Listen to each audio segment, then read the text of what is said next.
অম্বুবাচী মহাযুগলৈ মাজত আৰু 4টা দিন দেখি বিদেশী ভক্তৰ সমাগমে মায়াময় কৰিছে নীলাচল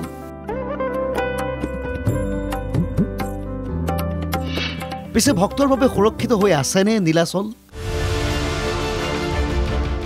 নীলাচলৰ 10টাকৈ স্থানত ভূমিস্খলনক লৈ উদ্বিগ্ন ভক্ত এই দৃশ্যকেইটা এখন প্ৰকাণ্ড গাৰ্ডৱালৰ নীলাচললৈ যোৱা মূল পথত ভাগি পৰিল গাৰ্ডৱালখন বিগত 10টা দিন পাৰ হৈ গ'ল কিন্তু বৰ্তমানো গুৰুত্ব নিদিলে প্ৰশাসনে সমান্তৰালকৈ নীলাচলৰ 10টাকৈ স্থানত সংঘটিত হৈছে ভূমিস্খলন অম্বুবাচীৰ মহাযুগৰ আগমুহূৰ্তত নীলাচলত কিন্তু বৰ্তমান সময়ত যি ভূমিস্খলন সেই ভূমিস্খলন হোৱা দেখা পোৱা গৈছে প্ৰায় 10টাকৈ স্থানত বৰ্তমান সময়ত ভূমিস্খলন হৈছে যদি আকৌ নেৰানেপেৰা বৰষুণ দিয়ে তেন্তে আকৌ ভূমিস্খলন হোৱাৰ আশংকাৰ পৰিণতিৰ বিপজ্জনক পৰিস্থিতিৰ মুখামুখি হ'ব পাৰে ভক্তসকল এই ভয়াবহ সমস্যাক লৈ প্ৰশাসনৰ লগতো আলোচনা কৰিছে কামাখ্যা দলৈ সমাজে শীঘ্ৰেই সমস্যাৰ সমাধানৰ বাবে চৰকাৰক দাবী জনাব যেহেতুকে এই সময়খিনি প্ৰকৃতি ৰজস্বলা ভাৱ বুলি আমি যেহেতু কওঁ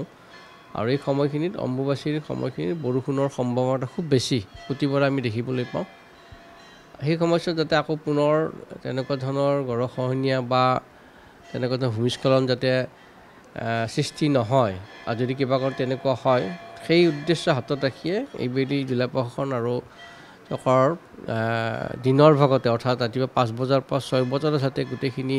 দৰ্শনাৰ্থী আহি দৰ্শন ব্যৱস্থা গ্ৰহণ কৰি পুনৰ নিজৰ গন্তব্যস্থানত যাব পাৰে সেই উদ্দেশ্য হাতত ৰাখি এইবেলি গ্ৰহণ কৰা হৈছে এতিয়া প্ৰশ্ন হয় দেশৰ বিভিন্ন প্ৰান্তৰ ভক্তক আদৰিবলৈ সাজু হোৱা চৰকাৰ আৰু প্ৰশাসনে কিয় গুৰুত্ব দিয়া নাই কামাখ্যাৰ মূল পথছোৱাৰ ভূমিস্খলনৰ ওপৰত যদি চৰকাৰে গুৰুত্ব নিদিয়ে অনাগত দিনত ভয়ংকৰ পৰিস্থিতিৰ সৃষ্টি হোৱাৰ আশংকা আছে ইয়াৰ মাজতে অম্বুবাচী উপলক্ষে কামাখ্যাত ভিৰ কৰিছে ভক্তই ये कामाख्या मंदिर जितना दिन साधु लोग का मेला होता है मेरे को बहुत अच्छा लगता है तो हम घूमते ही रहते तो हर साल कामाख्या में आते हैं माता का दर्शन करते हर चीज़ यहाँ का हमको अच्छा लगता है आसाम भी बहुत अच्छा लगता है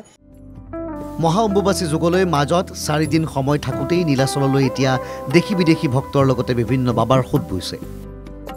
21 জুনত 2:56 অম্বুবাচীৰ প্ৰবৃত্তি বিভিন্ন বেশভূষাৰে বাবাই কামাখ্যা ধামৰ মহত্ব লগতে কৈ গ'ল অম্বুবাচীৰ যোগ শক্তিৰ বিষয়ে